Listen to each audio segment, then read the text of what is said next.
নমস্কার, আমি clinical dietician Surangana Rana. আজকে আমরা কথা বলবো, মুসুর ডাল খেলে কি ওয়েট কমে যাবে? অবশ্যই।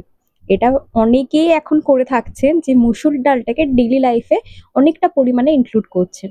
ইটস গুড, ডেফিনেটলি মুসুর ডাল আমাদের ওয়েট লসের ক্ষেত্রে হেল্প করে। কিন্তু আপনি কতটা পরিমাণে মুসুর ডাল ইনক্লুড করবেন সেটাও কিন্তু আপনাকে বুঝতে হবে।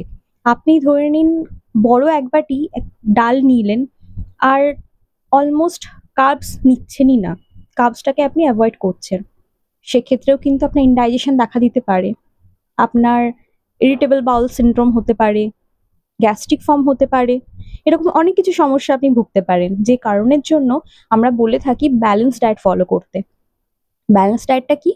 যেখানে পর্যাপ্ত পরিমাণে carbs, protein, fat, fibre equally ভাবে থাকবে, যেখানে আপনার ওয়েট লসেও হেল্প করবে, আপনার ডাইজেশনেও হেল্প করবে, আপনার ইমিউনিটি সিস্টেমটাকেও কিন্তু বুস্ট করতে হেল্প করবে।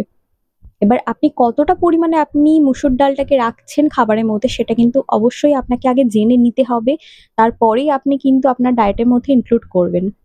যদি আপনি কোনো ক্লিনিক্যালি ভাবে কোনো মেডিকেশন আন্ডারে আছেন, যেমন আমি বলতে পারি high uric acid, high creatinine level, kidney disease, এই ধরনের কিছু সমস্যায় ভুক্তভোগী যারা মেডিকেশনের আন্ডারে আছেন, তবে আমি তাদেরকে সাজেশন দেব আপনারা ডালটা টোটালি অ্যাভয়েড করুন। আর সম্পূর্ণভাবে ডায়েট নিয়ে আপনারা যদি জানতে চান অবশ্যই আমাকে জানাবেন। সুস্থ থাকবেন, ভালো থাকবেন। দেখা হচ্ছে আবার একটু পরের ভিডিওতে।